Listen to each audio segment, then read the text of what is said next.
Hi friends, எப்போதும் ஒரே மாதிரி ரசம் செய்யாமல் இன்றைக்கி கொஞ்சம் டிஃப்ரெண்ட்டாக வெஜிடபிள் சேர்த்து ரசம் செய்யலாம். வீடியோ ஸ்கிப் பண்ணாமல் ஃபுல்லாக பாருங்கள். ஃபஸ்ட் டைம் பார்க்குறவங்க சேனலை சப்ஸ்கிரைப் பண்ணிவிட்டு பாருங்கள். ஒரு பவுலில் 1/4 கப்பு துவரம்பருப்பு எடுத்துக்கோங்க. அதை நல்லா 2-3 டைம் கழுவிட்டு குக்கரில் சேர்த்துக்கோங்க.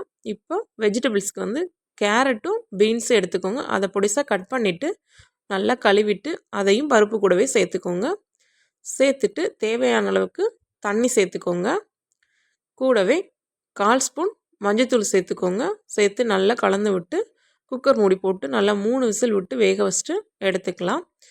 புளி வந்து ஒரு எலுமிச்சம்பழம் சைஸ் புளி ஊற வச்சுக்கோங்க.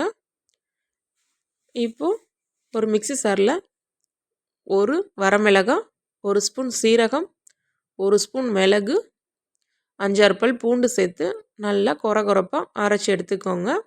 இப்போ காய் பருப்பெல்லாம் நல்லா வெந்துருச்சு. அதை நல்லா மசிச்சு விட்டுக்கோங்க. புளி கரைசலை கரைச்சி வச்சுக்கோங்க. அது கூட 2 மீடியம் சைஸ் தக்காளியை பேஸ்ட்டாக அரைச்சி சேர்த்துக்கோங்க. நல்லா கலந்து விட்ருங்க. இப்போ தாளிப்பு கொடுத்துக்கலாம். ஒரு கடாயை அடுப்பில் வச்சுட்டு எண்ணெய் சேர்த்துக்கோங்க. எண்ணெய் காஞ்சதும் 1 ஸ்பூன் கடுகுளுந்து பருப்பு சேர்த்து பொரிய விடுங்க. இது கூட பொடிசா நறுக்கின வெங்காயம், கருவேப்பிலை சேர்த்து நல்லா வதக்கி விடுங்க. வதங்கினதும் நம்ம அரைச்சி வச்ச பூண்டு, சீரகம், மிளகு சேர்த்து நல்லா வதக்கிக்கோங்க. வதக்கிட்டு 1/4 ஸ்பூன் பெருங்காயத்தூள் சேர்த்து நல்லா கலந்து விடுங்க. இப்போது காய் பருப்புலாம் வேக வச்சு தான் சேர்த்துக்கோங்க. அதில் சேர்த்துட்டு கொஞ்சம் உப்பு சேர்த்து கொதிக்க விடுங்க. கொதிச்சிட்டு இருக்கும்போது புளிக்கரைசலை சேர்த்துக்கோங்க.